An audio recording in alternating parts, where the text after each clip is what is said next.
Hi, so today we are mapping on grocery stores and fast food restaurants and their relation to low income and low access food deserts.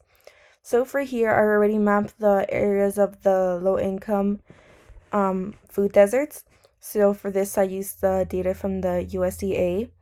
And then for here, I just wanted to make a buffer of the grocery stores and their spatial distance from these food deserts. So for here, I just simply made a buffer. So for this data here, I'm gonna make a half mile buffer, which is like walking distance. So then I use these points, use the geoprocessing tool, and made a buffer.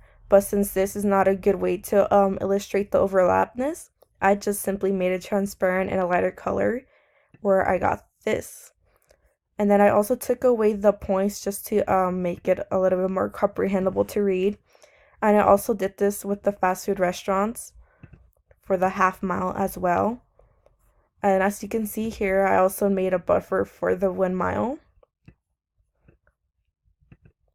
So these are all distances, and then they just show the overlapness between grocery store locations and fast food locations between these food deserts. I also made another map which showcased the poverty levels by tracks in Los Angeles, and then I also actually put the points here of the locations of fast food restaurants and large grocery stores. So for here, I just wanted to showcase that the placement of grocery stores are the lowest in the South Los Angeles and just really areas of low income, which is our dark purple.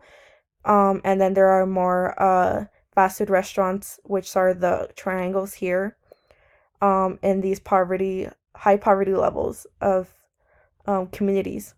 And then whereas there are more grocery stores located in the north, which are higher income communities.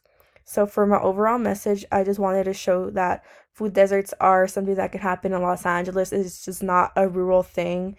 It is by definition um especially in urban life, the lack of access to fresh, affordable food. And this affects urban life because um, these areas can cause areas of high obesity, areas of um, that have been subject to redlining.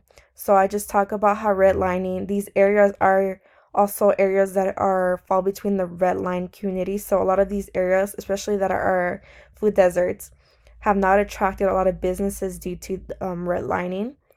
And this is why you see more grocery stores located in areas of higher wealth, whereas they are not located in areas of lower wealth here. And I feel like this is a cause worth fighting for, especially for me, since I live in South Los Angeles, a food desert itself, and I know the struggles, and I really feel like these maps showcase the relation between um income and the placement of grocery stores and access to affordable food and the locations of fast food, and they are targeted mostly in these low income communities.